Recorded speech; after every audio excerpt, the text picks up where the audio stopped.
My name is Emily Cohen, and this is Ultimate 101, and in today's tutorial we'll be going over how to throw an inside-out forehand. For those of you who don't know, this is what an IO looks like. At this point, you should know how to throw a flat forehand. If you don't, watch this video right here first. There's a link in the description as well. It's extremely important that you can throw straight consistently at this point. It doesn't matter how far it goes, as long as you can throw it flat with good form. It is very easy to get bad habits from practicing this throw. I cannot stress enough how important it is to have a solid understanding of flat before trying this. Okay, so remember back to the drawing in the previous video of how there are lots of different ways to get the disc to the exact same spot. Today we are going over bends. Bends cannot be aimed directly at the target. They have to be aimed to the left or right of it, depending on which way it is bending. In this video, we're specifically talking about this bend, which is the inside out to righties. I need to aim out here in order to get it to end here. The mechanics are almost identical to what we learned before. We use the same footwork, the same grip, the same flick, the same extension, the same follow through, and the same body control. There are only three things that change: the aiming point, the plane, and the angle of the disc. That's it. So now we're throwing with a different angle of the disc. Before we kept the disc flat and throw on a flat plane, now we tilt the front end up and throw on a curved plane. Flat, IO. Just like before, we don't just flick. We push and flick together. The IO uses the same concept as before, of getting to extension and then completing the follow through, not just turning your hand over. You get to this point and then you follow through. This is super, super important. If my target is in the middle of the goal, I can't aim at the middle of the goal, or I'll miss way out here. In order for the disc to land in the middle of the goal, I need to aim out here so it can bend into it. Different angles make the disc bend at different intensities. The more the disc is angled toward completely vertical, the sharper the bend. The closer it is to flat, the less it will bend. Flat, bends a little, bends a lot.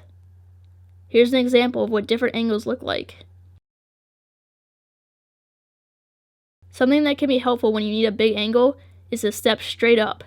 When I use traditional footwork, this is as far as I can possibly turn, but when I step straight up, I'm able to throw at a much bigger angle.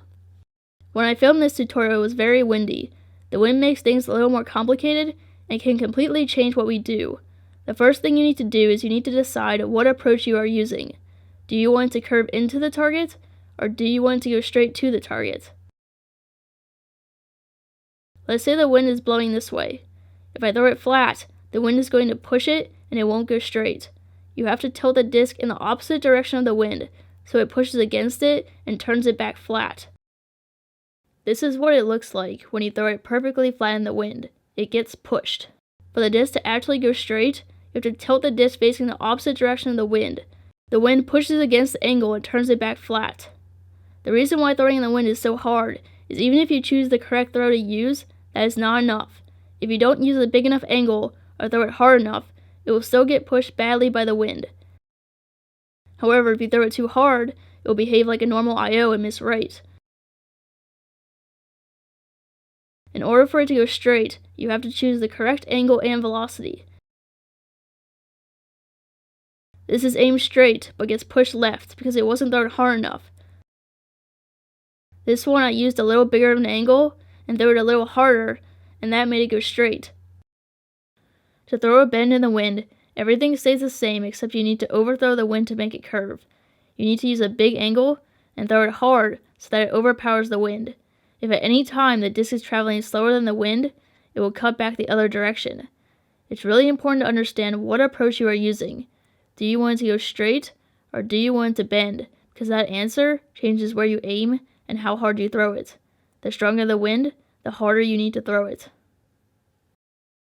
If you still have questions, or if this video helped you learn the forehand IO for the first time, definitely let me know in the comments section below. If you're really struggling, check out my practice support feature on my website. Like this video if you liked it, don't forget to subscribe, and be sure to share this with anyone you think could benefit from it. This is Ultimate 101, and I'll see you next time.